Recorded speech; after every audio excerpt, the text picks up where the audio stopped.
Assalamualaikum warahmatullahi wabarakatuh. Sahabat-sahabat Quran, manusia sebagai makhluk yang berkeinginan pasti menyimpan banyak asa dan permintaan dalam dirinya. Dalam hal ini, Islam menyediakan wadah bagi pemeluknya dengan doa.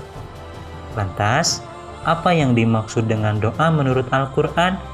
Simak ulasannya sampai akhir hanya di Prodi IAT S2 UIN Bandung.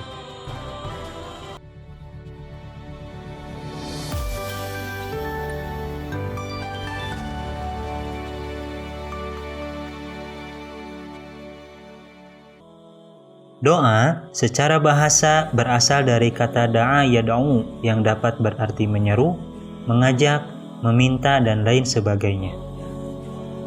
Quraisy Shihab menyebutkan bahwa doa adalah suatu permohonan seorang hamba kepada Tuhannya dengan tujuan untuk mendapatkan anugerah pertolongan dan pemeliharaan, baik itu seorang yang memohon atau orang lain, yang harus didasari dari hati yang paling dalam dan disertai dengan pengagungan kepadanya. Taqiyuddin Subki mengatakan bahwa berdoa lebih khusus dapat diartikan sebagai beribadah. Artinya, barang siapa yang memiliki sifat sombong tidak mau melakukan ibadah, maka sudah pasti tidak mau berdoa. Pendapat lainnya yang tidak kalah penting yaitu Abdul Halim Mahmud yang berpendapat bahwa doa dapat diartikan sebagai keinginan terhadap Allah Subhanahu wa Ta'ala atas apa yang ada padanya dari segala kebaikan dan mengadu terhadapnya dengan cara memohon sesuatu. Makna doa yang tersebut di dalam Al-Quran terdiri dari beberapa tema. Di antaranya, penyajian tema-tema tersebut secara umum, doa diungkapkan dalam dua bentuk penyajian, yaitu narasi dan kisah. Misal yang disebut dalam bentuk narasi, Quran Surah 7 ayat 56 yang menerangkan makna doa dengan korelasinya sebagai ibadah. Surah 17 ayat 11, Surah 46 ayat 22, Surah 13 ayat 14 yang menerangkan doa dapat ditujukan pada yang baik, begitupun dengan yang buruk. Surah 10 ayat 12, Surah 39 ayat 8, Surah 41 ayat 51, Surah 2 ayat 186 yang menerangkan praktek doa dan kecenderungan manusia pada saat berdoa. Juga Surah 10 ayat 22 yang menerangkan kualitas suatu doa yang baik adalah yang ditunjang dengan keikhlasan. Dalam bentuk kisah, lebih banyak sekali uraian dari tokoh-tokoh yang disebut dalam Al-Quran ketika berdoa untuk sesuatu hal. Misalnya, pada Quran Surah 19 ayat 48 yang menerangkan harapan atas terhindarnya dari kekecewaan. Surah 26 ayat 72, Surah 6 ayat 63, Surah 6 ayat 71, Surah 30 ayat 33 yang menerangkan doa sebagai suatu kegiatan. Juga ada surah 10 ayat 89 yang menerangkan tentang doa yang dikabulkan Allah. Salah satu fungsi doa adalah bisa mengubah sesuatu yang nampak tidak mungkin menjadi mungkin.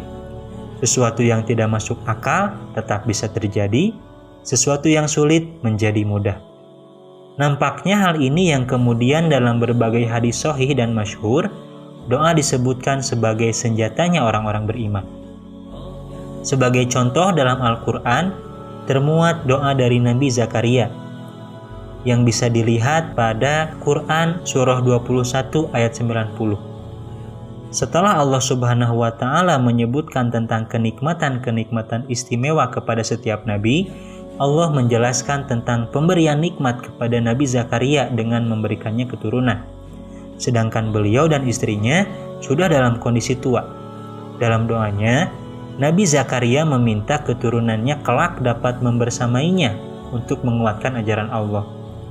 Doa yang disampaikan oleh Nabi Zakaria adalah doa yang didasari rasa ikhlas. Ia mengetahui bahwa Allah Maha Kuasa. Meskipun secara hukum adat, mereka meragukan mampu untuk mengasuh anaknya kelak dengan baik. Ibnu Abbas berpendapat bahwa usia Nabi Zakaria ketika itu 100 tahun dan istrinya 99 tahun. Setelah itu, Allah menyebutkan kisah Maryam dan kelahiran Nabi Isa, yang di dalam keduanya merupakan kisah yang di luar kebiasaan. Allah sendiri memerintahkan hambanya berdoa kepadanya. Bahkan, Allah berjanji akan mengabulkan semua doa yang dipanjatkan oleh para hamba. Mengenai perintah doa tersebut, Allah berfirman dalam surah Ghafir ayat 60, A'udzu billahi minasyaitonir rajim. Wa qala rabbukum ud'uni astajib lakum. Innal ladzina yastakbiruna an ibadati sayadkhuluna jahannama dakhirin. Ada banyak macam doa yang terkandung di dalam Al-Qur'an. Mulai dari doa meminta rahmat dan petunjuknya hingga doa mendapat kemudahan dikala mendapat musibah. Karena berdoa itu hal yang diperintahkan Allah, maka doa menjadi kewajiban bagi setiap hambanya. Sahabat-sahabat Quran, tetaplah panjang asa, karena ada Allah yang Maha Kuasa.